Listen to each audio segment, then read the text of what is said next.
अमालनामा जिसको हिसाब किताब कहते हैं, समझते हैं। मान लीजिए इस मुंह ने किसी को गाली दिया, असल में देने वाली तो ये रूह है, क्योंकि जब तक ये रूह, ये आत्मा इस जिस्म में मौजूद है तभी तक ये चीज़ काम कर रहा है। ये इधर से निकली, ये बंद हो जाएगा।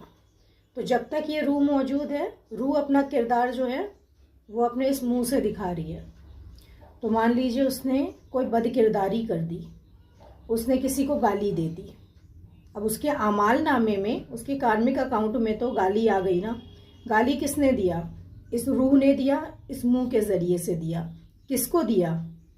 सामने वाली रूह को दिया, जो कि एक जिस्म में मौजूद है।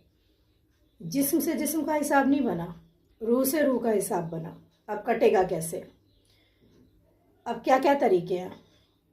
जिस मुंह से गाली दी है, रूह ने गाली दी है इस मुंह से ना, या तो अब इस मुंह को चुप करके सामने से जब आ रहा है, और वो कभी भी आएगा तब जब आपको पता भी नहीं होगा, वो जब आ रहा है बंद करके बर्दाश्त करिए। दूसरा, उसको काउंटर करिए। अब ये काउंटर करना क्या होता है? इससे क्या निकाला था? कांटा निकाला था, गाली निकाली थी, नेगेटिविटी निकाली थी। अब उसी रूह के लिए इस मुंह से फूल निकालिए, पॉजिटिविटी निकालिए। मतलब दुआ देनी होगी। गाली दी थी, उसका काउंटर दुआ देनी होगी। नेगेटिविटी कही थी, उसका काउंटर पॉजिटिविटी देनी होगी। अब एक मसला आएगा, ये चीज़ आपके सामने जब खुल के आएगी ना, तो आपको पता नहीं होगा कि ये आपने कुछ किया हुआ है।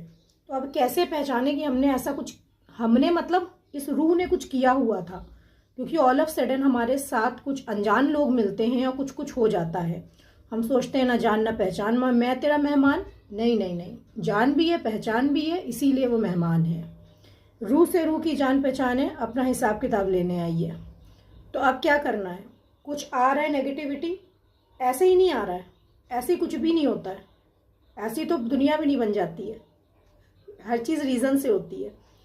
तो वो जो आ रहा है नेगेटिविटी, तो इसका मतलब कभी डाली हुई है, उसको पॉजिटिव देना शुरू करिए।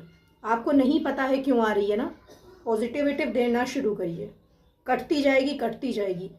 ये काम करना थोड़ा डिफ़िकल्ट होगा, मगर अगर इसके ऊपर जीत पा ली तो कट जाएगा हिसाब किताब और आप साफ़ हो जाएंगे। सफाई ऐसी ही होती है। और फिर या तो जला के उनकी लौ से उसको क्लीन करिए।